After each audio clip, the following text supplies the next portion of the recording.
All right, welcome back. Picking up with the interwar years following World War One,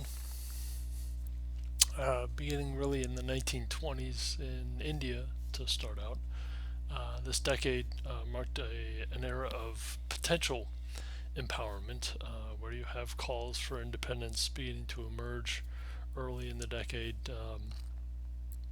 This idea of Swaraj or self rule, championed by those such as Mohandas or Mahatma Gandhi, who brought to prominence a new form of protest, this nonviolent civil disobedience that would be serve as an inspiration to future generations of protesters in trying to seek out, either in this case for Gandhi, independence for India, or for others like uh,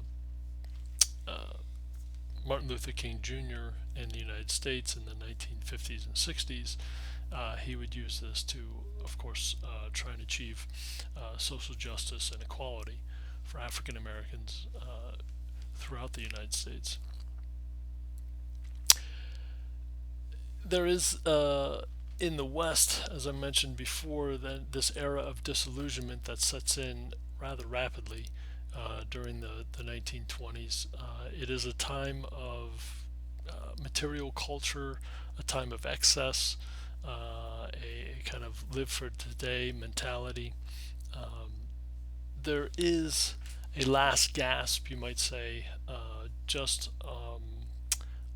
just after the conclusion of World War One, where the United States manages to amend the Constitution with the 18th and 19th Amendments, um, decreeing prohibition and women's suffrage.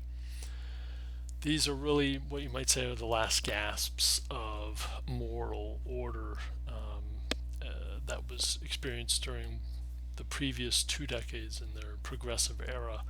Very kind of active state empowerment over to enhance and facilitate the betterment of the lives of the citizens. That had exhausted itself largely as a result of World War One. But this was the case mostly for uh, you know the established order and social order of the United States, whites in particular. There was a bit of a different experience for African Americans. And this is best represented by a series of uh, kind of developments that begin to take place. One of the first of these is what's called the Great Migration, in which African Americans relocate from mostly southern states and move northward into northern urban centers to fill vacant wartime jobs left by those who had been called to duty to serve in the U.S. Armed Services. Now, in addition to white males serving, there were also 380,000 African American wartime veterans. 200,000 of those 380,000 were sent over to Europe, and they received a very different experience. Those African American veterans received a very different or encountered a very different experience during their deployment in Europe, where they were seen as liberators, within the French society. So, where racial tolerance was, different, focusing more on equality and fraternity. So, that broadening of horizons in that way, the interaction with whites in a different setting, really kind of not only it helped to reinforce the self-confidence that African American troops were gaining simply by being a part of, you know, the military establishment that was, fighting for, you know, to preserve the liberty of the French people, but also that they were receiving gratitude for that very act from those that they were protecting. So, in many respects, this just gave a new sense of a more dynamic sense of identity as far as African Americans were concerned, and it was something that they, when they returned to the United States in peacetime, they kept that with them. And it really kind of begins to show up in post war culture and identity in things like the Harlem Renaissance, where you have this very rich African American culture rising up in New York City, with black artists and writers, really kind of bringing their culture to greater prominence and more of a national prominence. There's also an economic element to this, economic empowerment. One of the best examples is Marcus Garvey, who was a supporter of social, political, and economic empowerment of the African American community and communities established all over the United States. One of the best examples of this is his Black Star line, a kind of tangible representation of his desire to establish an independent black economy within the framework of white capitalism in the United States. There's also, as I mentioned, that this kind of within white society, this live for today type of pursuit of excess, in some cases debauchery, a malaise really that the World War One and its sacrifices was all for naught. So you have a variety of experiences coming out of this conflict, and so that kind of helps to, hopefully to convey, helps you understand that people can go through the same experiences and have very different take takeaways from it, and so that is really quite important, especially in this day and age, and it helps us to understand just how complex and multidimensional the 20th century is as far as transformations that are taking place. Transformations that are taking place really within the span of one lifetime. I mean, we've seen numerous examples of that with the mass transformations along a host of different lines, with previous turning points covered during the span of the course. Here's another one. World powers also begin to turn inward. Mentioned from the introduction, they were fed up with international relations. They were more focused on quelling internal discontent. This was the case in Russia, where there was civil war between what were known as red and white Russians, communists, and kind of more provisional government or more democratic elements. Again, democratic with a small d. Russians that hope to instill or create a more democratic kind of orientation towards governing institutions. By 1921, really, the communists managed to consolidate power, and the Civil War comes to an end, and the Soviet Union comes into existence. There's also growing class unrest within Germany as economic stress begins to really weigh down the economy in Germany itself,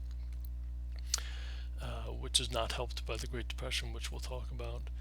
In China, you have the revolution, even pre-World War I revolution of 1911, which ends the Qing dynasty. This gives birth to the Republic of China under the leadership of Sun Yat-sen, who was a Chinese nationalist. He goes ahead to found the Kuomintang Party, but by 1925, Sun Yat-sen dies as a result of cancer. From 1927 to 1949, there would be this intermittent, ongoing conflict, this civil war between nationalist forces within China and communist forces within China. Uh, so it would basically back off during and then die down as communists and nationalists actually worked with each other to fight against common enemies like the Japanese, and in World War II and during the Second Sino-Japanese War, which again we'll get to here in just a moment. Japan, pivoting to that very event, uh, during this interwar period in the 1920s and into the 1930s, really seeks to expand its interests amidst ineffective international institutions, the League of Nations. Uh, the holdings that it had in the Korean Peninsula, Japan looks to build on those, and they managed to do so by seizing control of Manchuria in 1931. By the end of the 1930s, you're going to see again this Second Sino-Japanese War break out in 1937. In December of that year, you have what's known as the Rape of Nanjing. This is when Japanese forces seize control of that city, and they proceed to commit a series of mass murders and rapes of the local Chinese citizens. Some 50,000 Chinese men and women were murdered, and many thousands of Chinese women were raped. Moving into the 1930s, it is dominated really by the Great Depression, this economic collapse that really has global ramifications.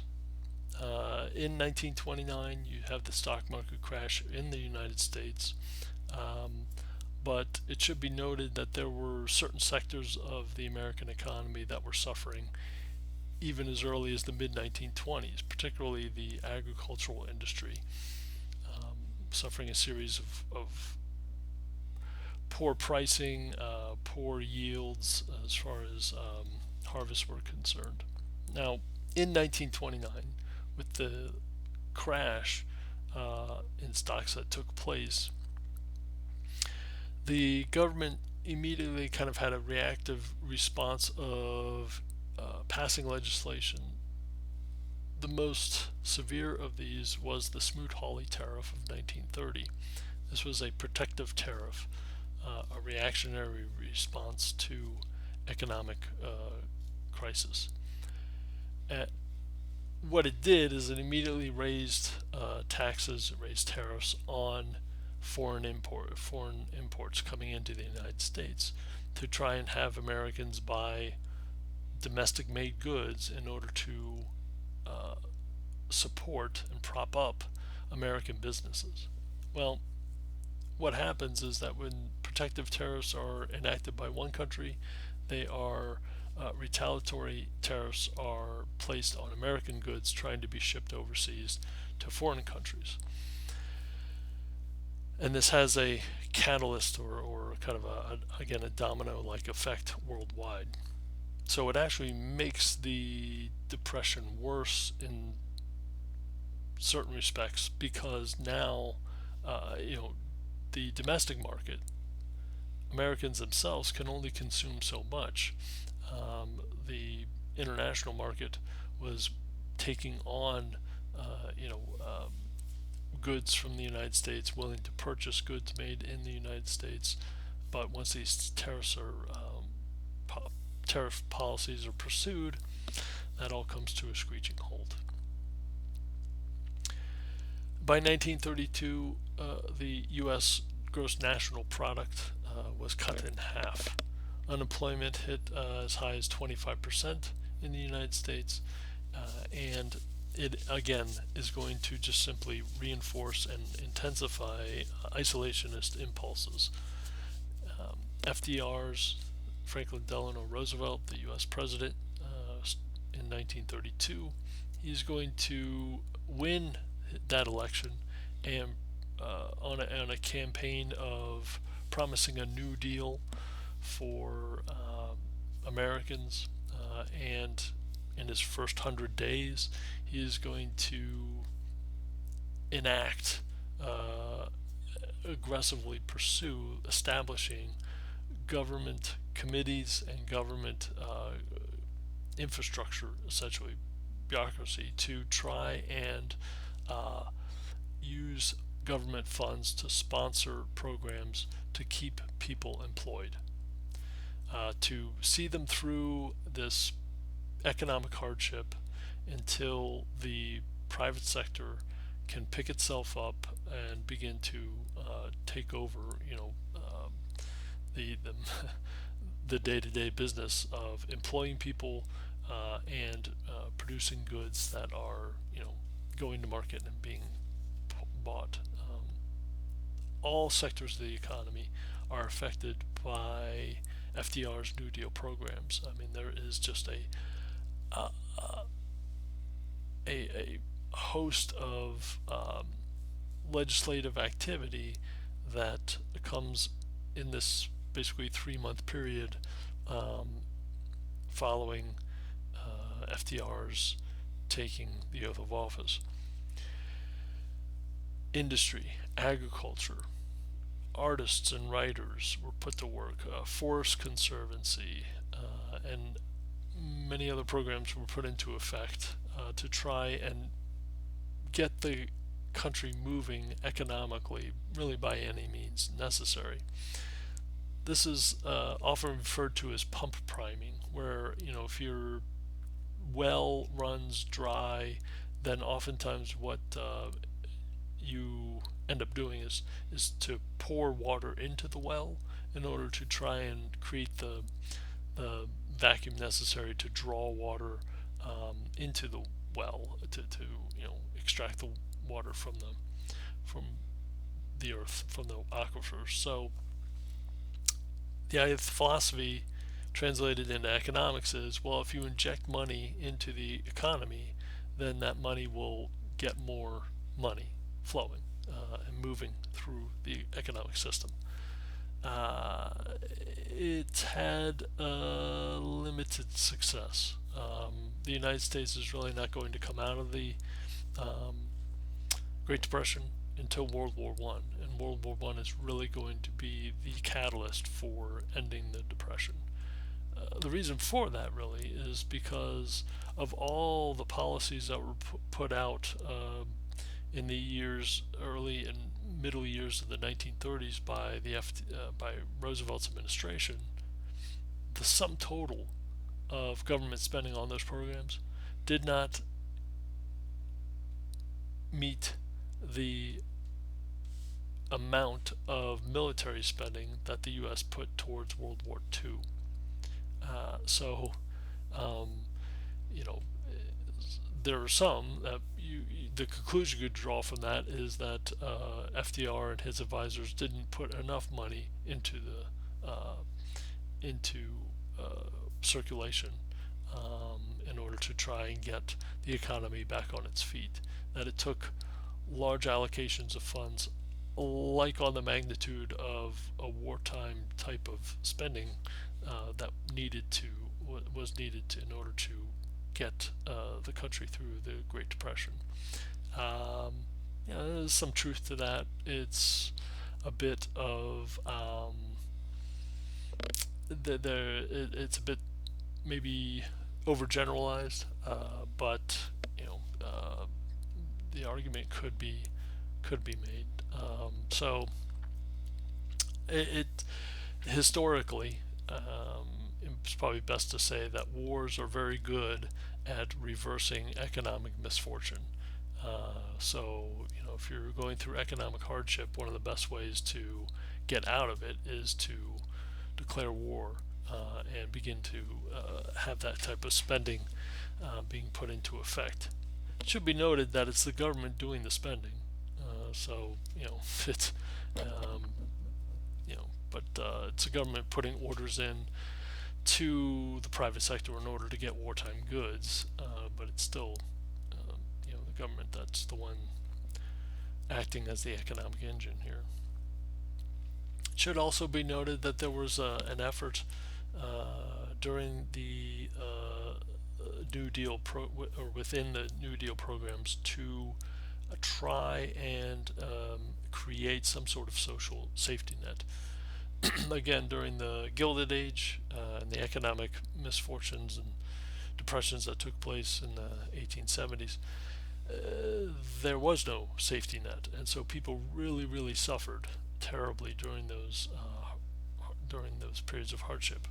Well, here in the 1930s, the FDR is going to call for the creation of a Social Security Administration through the Social Security Act of 1935. This was to keep vulnerable populations, specifically the elderly, out of poverty. Um, they would be they it was the elderly that were the most susceptible to poverty. Well, actually, it's children and the elderly and the children that are most vulnerable to poverty. But with the elderly, what you have is people past their prime as far as wage earning is concerned, and yet, and so as a result, their standard of living declines, and they become a burden to their children who are in the prime of their uh, earning potential, but now they're having to take care of not only their immediate kind of nuclear family, but now they would also be burdened with taking care of their elderly parents as well. And so this begins to act as an economic weight on the middle generation. So the idea with this legislation was to create a social security system that would provide a pension to the elderly, so that they could have a safety net at their disposal late in life when they needed it most. Of all the legislation that was passed during the Great Depression, during the New Deal programs, it was this Social Security system, the administration, is the only one that's still intact today. In Germany, you have the National Socialist Party coming to power. They win a majority in the Reichstag, which is essentially the German parliament. Adolf Hitler becomes chancellor in 1933. He immediately begins to impose a one-party state. The Reichstag is burned, and when that happens, there is a declaration of martial law. So democratic practices, basically elections of representative officials, is curtailed. There is a fascist political philosophy that begins to take root here, where social, political, cultural, and economic matters are become the focus of the state, or the domain, you might say, of the state. There's a cohesion here of homogeneity, where the state has absolute authority, individuality is suppressed, and everyone's efforts as a citizen within this type of fascist state would be devoted to the advancement of the nation. Okay? That if you wanted to excel, if you wanted to kind of better your situation in life, then that was best done through your doing every effort to better the state in which you lived. It's kind of a crude explanation of fascism. The economy was state run. It was a basically kind of very uh, mutually supportive agreement between the state and industries, so that competition among businesses was really minimized. That you have these conglomerates beginning to be formed, cartels is how they're described, and that the state would work with these larger institutions, private institutions, in order to um, keep them busy, keep productive quotas up, and the state would basically help to make sure that that happened. So, in many respects, during this period of global economic dislocation and hardship, the Great Depression, um, the states like Germany and, as we'll see, Russia really begin to become, in the eyes of many, an attractive alternative to more slower moving, more deliberative, democratic forms of governance. That in fascist or autocratic states, things happen more quickly because there's less debate. If someone wants something done that's in power, then they just simply make it so. They decree that they want this to happen, and that is the course of action that is pursued. It should also be stressed that within fascist Germany there is a staunch opposition to communist political philosophy. That any communist cells or communist supporters are rooted out and imprisoned. Hitler, in 1934, becomes Der Führer. This is a leader with kind of a mystical tie to the people or die Volk of a particular nation, and so this only kind of binds or creates a cult of personality, and it reinforces this fascist philosophy of the people and the state, and how there is no distinction really between the two. It's also, you might say, reminiscent of Japanese imperial identity as well. This very close association between the emperor and the people working in service of and to um, the emperor himself. Hitler is also going to launch campaigns to bring German populations back within the jurisdiction of the German state itself. This occurs as early as 1936, when Germany moves troops into the Rhineland, reoccupies the Rhineland. It happens in 1938 with what's known as the Anschluss. This is basically the union with Austria, fellow German speaking state, and also with the occupation of the Sudetenland in 1938, a portion of what is Czechoslovakian territory, where there was a predominant German population in that area, and German, again, troops move in across the border, occupying this thin strip, basically about 50 miles in width or so, of this territory between that was under Czechoslovakian rule, that held quite a few ethnic Germans that, as of this occupation, were brought under German control. There is, of course, heavy anti Semitic activity taking place during the 1930s as well. Some examples include the rights of Jews being revoked in 1935, Kristallnacht, occurring in November of 1938. This is where you have Jewish homes, synagogues, and businesses being targeted by Nazi supporters and thugs. This leads to the destruction of property, and also essentially it serves as a pogrom against the Jewish communities across Germany.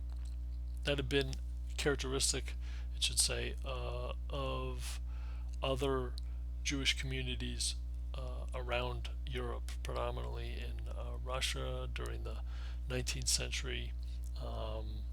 And it would be one reason for Theodor Herzl, for other members of the Jewish community to begin to embrace this idea of a Zionist identity, that there needed to be a Jewish state or homeland that was set aside for the purpose of having some sort of secure place that Jews could live in peace. There was also the creation of concentration camps during the 1930s.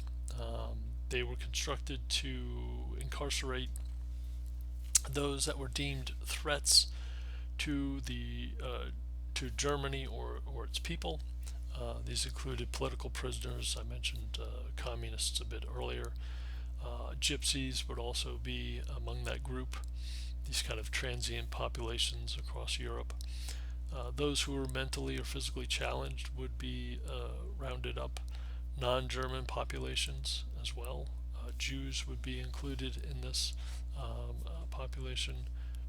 And turning attention to Russia, you have Joseph Stalin succeeding Lenin as the head of state. And Stalin would begin to move toward an intense industrialization of Russia. Again, another concerted effort to try and do so. He would also go ahead and pursue a policy of collectivization of agricultural industry in Russia as well. This would meet with devastating consequences. The results would contribute to mass starvation across Russia due to poor infrastructure and also poor distribution of food. So in many cases, there might be an abundance of crop that was coming in, but there was no way to get it to be processed or get it to market before it rotted. And in many cases, it just simply rotted in the fields. Once that happened, the abundance of food becomes a shortage of food. There were also a number of political purges that took place during Stalin's several decades in power. So you have a constant or near constant state of paranoia, social paranoia, running roughshod across Russia and its population. This essentially targeted anyone opposing Soviet policies or questioning Stalin's courses of actions.